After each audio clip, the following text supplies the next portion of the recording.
Ahoy! Welcome back to Adventure Center. Today's episode takes us across the Pacific Ocean to Cebu City, a vibrant metropolis that maintains a link to the past. Our journey begins as I believe all good journeys to the Philippines should, in relative comfort and safety at a hotel resort. I chose the Costa Bella Tropical Beach Resort in Lapu-Lapu, Cebu, for its beautiful beaches and its convenient location near the airport. The private beach at the Costa Bella. It's beautiful. Some signs of damage from the typhoon remain, but the people here are resilient. A highlight of the resort, La Marina Restaurant, with luxury decor composed of driftwood and seashells. This welcoming space connects diners to the ocean.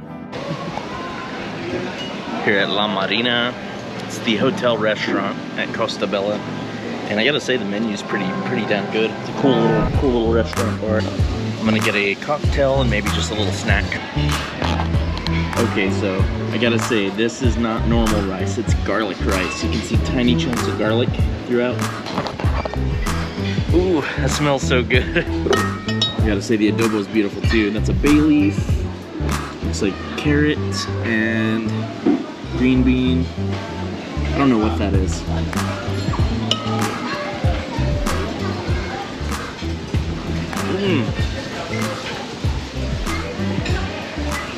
That is so good. My first drink in the Philippines, a Singapore Sling.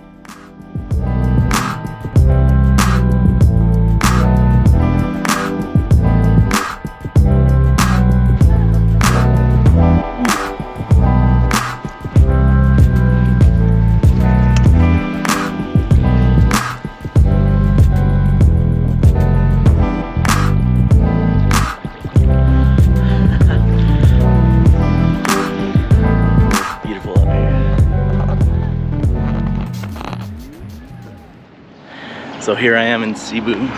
This is my first sunrise in the Philippines, and it's beautiful, I gotta say.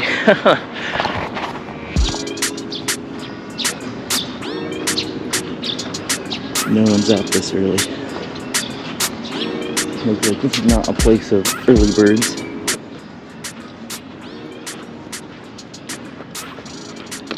Oh wow.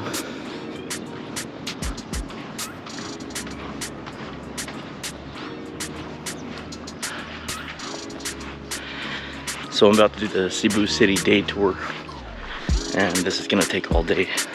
It goes from 6 a.m. to 7 p.m.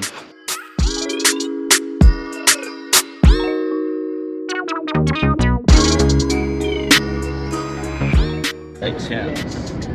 We'll go there later on. That would be the longest bridge in the Philippines.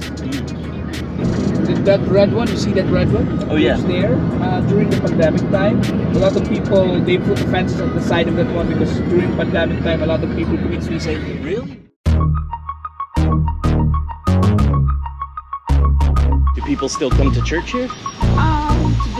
Days, yes. In the morning, there's a mass. Usually there's Saturday, King, Sunday. So everybody goes to church around Sunday. Those beautiful doors.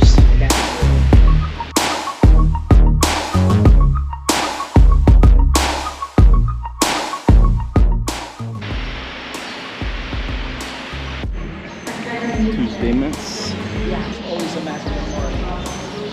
But if it is Sunday, it would be for every hour. Right.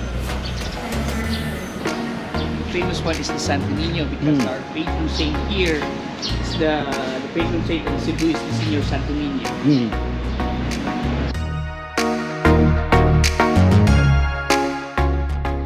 It's holding the Santo Niño. Pope John Paul II venerating the miraculous Santo Niño. And so you said the real one is inside the church? Yes.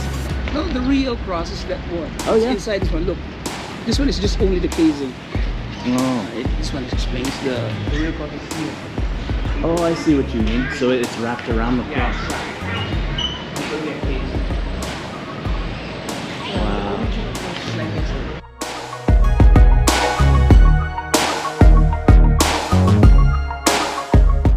Okay, just checked out the oldest church in Cebu, and I checked out the Magellan's Cross, and then El Santo Niño statue, which was really cool. So, all right, gonna head to the next spots.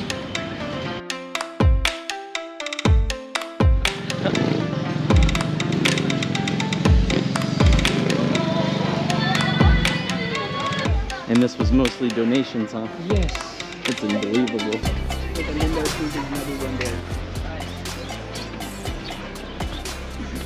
During when it's not yet pandemic, you could go inside this one to have a picnic. Oh wow. Yeah. They close it off though for now. Yeah. This is the pandemic. I'm not a religious person, but these extravagant cathedrals and old churches actually inspire a true sense of awe. Anyone could appreciate the beauty, the culture, and the history that you're immersed in this kind of place. Okay, so that's a crown for Mama Mary, huh? The patron saint of this shrine, Mama Mary, is a statue rumored to grant blessings and miracles. It's not the only one. While we form our line, and then this is the revelations. Wow. They get cured. So that's cool. They just leave their crutches, wheelchair. Those have been cured. Yes. Not only that, you can see it from here as well. The one who passed the board exam, they just leave their calculators, pencils. That's cool. That's so nice. I know the cynical, the agnostic, and the atheist might just cringe at seeing these kinds of displays, but for me, I can see a lot of hope and joy that this brings the community. And whether it's real or not, it does bring some happiness into the world, and I'm all for that. I got to view the Mama Mary, and I got to light up one of these candles. Each one represents a different type of wish or miracle you're praying for. Now, if you're sick of looking at dusty old churches, I've got something you might be a little more excited about. I present to you House of Lechon. It's a chain, sure, but they present a delicious lechon roast pig here. One of my heroes, Anthony Bourdain, gushed over the Lechon Sisig, a dish of roasted pig's face. So I had to give that a shot.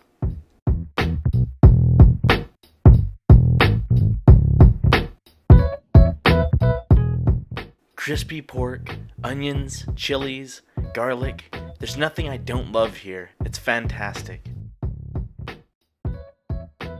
What truly takes this dish over the edge is the juice of the calamansi, a local citrus fruit with a bright and bitter taste similar to a lime. Really, it's its own unique flavor. You have to try the calamansi.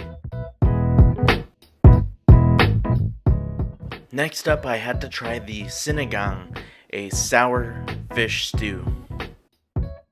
The sour part of the stew varies from kitchen to kitchen, most using vinegar or tamarind. In this particular stew, the fish was a bit strong and it really wasn't for me. But I fully recommend their pork. After lunch, we make our way to Amsterdam? No, it's Sirao Gardens, Little Amsterdam. It's actually really a tourist trap, but well worth a stop. Here you'll see beautiful gardens and what looks like mini golf putt-putt type decor.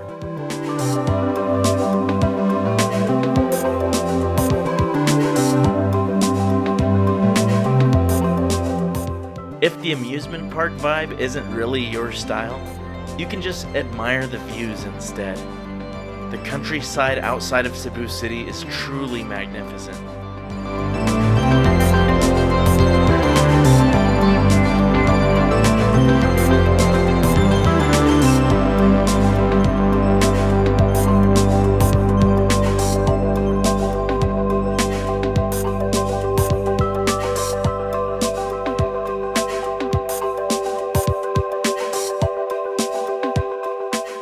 As I wound my way through the psychedelic gardens, I find myself less admiring the false foliage and more enjoying the actual plants around here.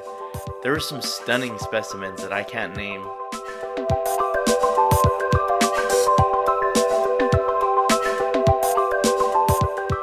In April 2023, it looks like parts of the gardens are still kind of under construction.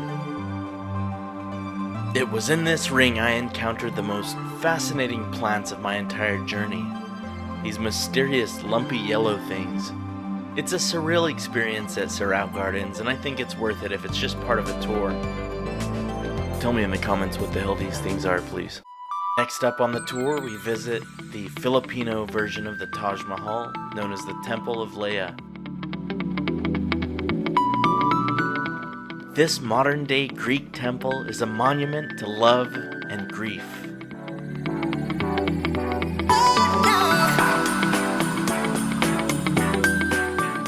For good reason, this place is very popular with tourists, and it's hard to get any shots without other people in them.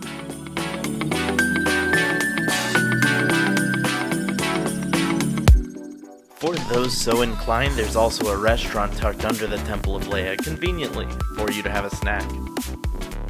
I know the adventurous traveler would cringe at the idea of coming to a place like this, but I keep on finding myself truly enjoying these tourist traps, and if nothing else, the views around them are spectacular.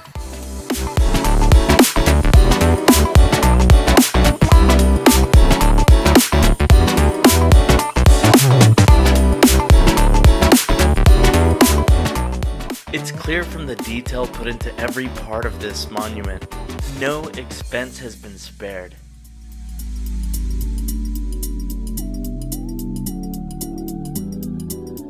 Like so many other things in the Philippines, this place is also still under construction, with a future museum slated to be opened in the coming years.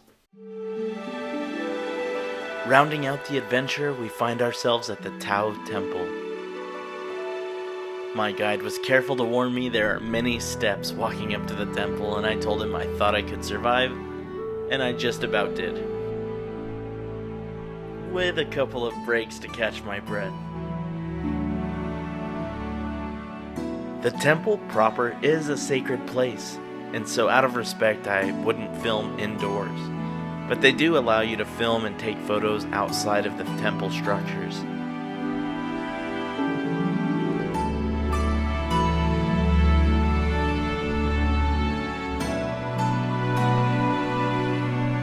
Completing the illusion that you've traveled to mainland China is the Great Wall, along with an actual dragon.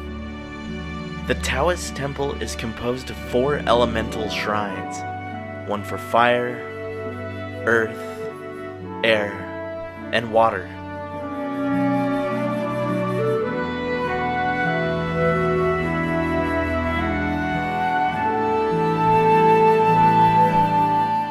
While I don't know much about Taoism, I can still appreciate the beauty and the cultural significance of these sites. Unlike most religions, this one actually allows you to speak directly with God by using these wooden blocks. Whether you believe or not, it's hard to deny the communion with nature that you feel in this place.